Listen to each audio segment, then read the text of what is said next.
आइए दोस्तों हम इस प्रश्न को सॉल्व करते हैं। देखिए इसमें क्या है, कोई खंभा जो कि 18 मीटर ऊंचा है, कोई खंभा जो कि कितना है 18 मीटर ऊंचा है।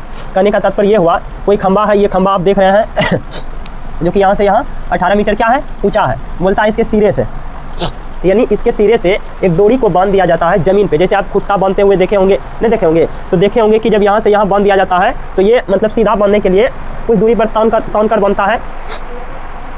तो आप लोग देखें कि ये डोरी है जो कि खंभे से ज़मीन पर बांधा गया है, जिसकी लंबाई 24 मीटर है। क्या है 24 मीटर है। तो आपको बोलता है कि हम किस जगह पर ज़मीन पर बांधें ताकि इसके बीच मतलब डोरी ताना रहे और सही से बांध भी लें, ठीक, और उसकी लंबाई 24 मीटर हो। तो ज़मीन से खंभे के बीच की दूरी को आपको ज्ञात करना है। तो इसको आप कैसे ज्ञात करोगे? अच्छा हमको ये बात आप बताओ सबसे पहले, कोई भी खंभा ज़मीन पे कितने डिग्री का एंगल बना के रहता है? 90 डिग्री का।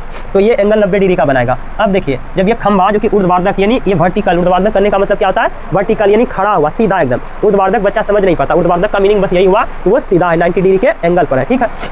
आपको ये कभी नहीं बोलेगा कि वो 90 डिग्री के एंगल पर, आपको ऊर्ध्वाधर बोलेगा, तो मीनिंग वही समझना है। ये 90 डिग्री का हो गया। और बताइए इस तरह से ये 90 डिग्री का हो गया, ये हो गया मेरा 90 डिग्री के सामने वाली भुजा को हम ऐसे क्या कहते हैं? ये तो समकोण त्रिभुज हो गया। और समकोण त्रिभुज का ये हो जाएगा आपका कर्ण, जिसे हम एच से सूचित करते हैं, और ये आपका बी हो जाएगा, ठीक, और ये आपका पी हो जाएगा। तो 2 का मान दिया है, 1 का मान बोलता निकालने के लिए, आराम से निकालिए। सॉल्यूशन लिखेंगे पाइथागोरस, चूंकि इसको नाम दे दीजिए ए बी और सी, लिखेंगे त्रिभुज ए बी सी में क्या है एंगल बी बराबर 90 डिग्री।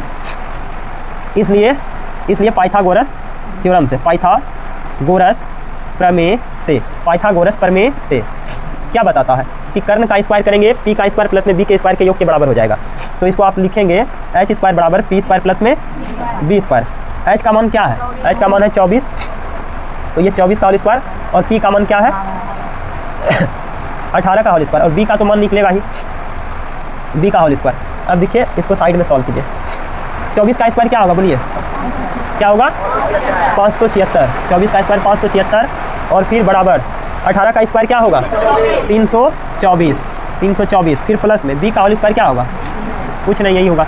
अब बताइए प्लस इधर आएगा तो क्या हो जाएगा, माइनस हो जाएगा, यानी 576 माइनस क्या होगा 324 बराबर बी स्क्वायर। घटाने के बाद क्या आएगा बताइए तो, कितना आएगा एग्जैक्ट। अच्छा देखो 2 साथ में, हाँ ठीक है, चलिए आप सही बोल रहे हैं, 252 बराबर बी स्क्वायर। अब क्या कीजिए, इसको इधर लाइए। तो ये आप जानते हैं कि वर्ग जब भी साइड चेंज करता है तो क्या होता है, रूट होता है। तो ये हो जाएगा रूट अंदर 252 बराबर बी। अब इसको तोड़े तो फैक्टर बनाए हो कितना का, देखिए आप लोग भी सीख लीजिए फैक्टर कैसे बनाते हैं।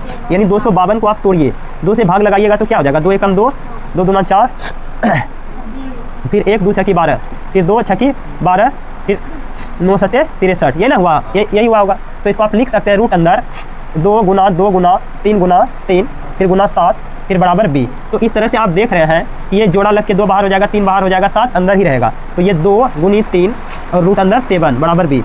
इस तरह से 6 रूट 7 बराबर बी। तो कहने का मतलब इतना दूरी पर, ये मीटर में बोलिएगा, मतलब खंभे से कहाँ खुट्टा की दूरी लिखेंगे। अतः खंभे से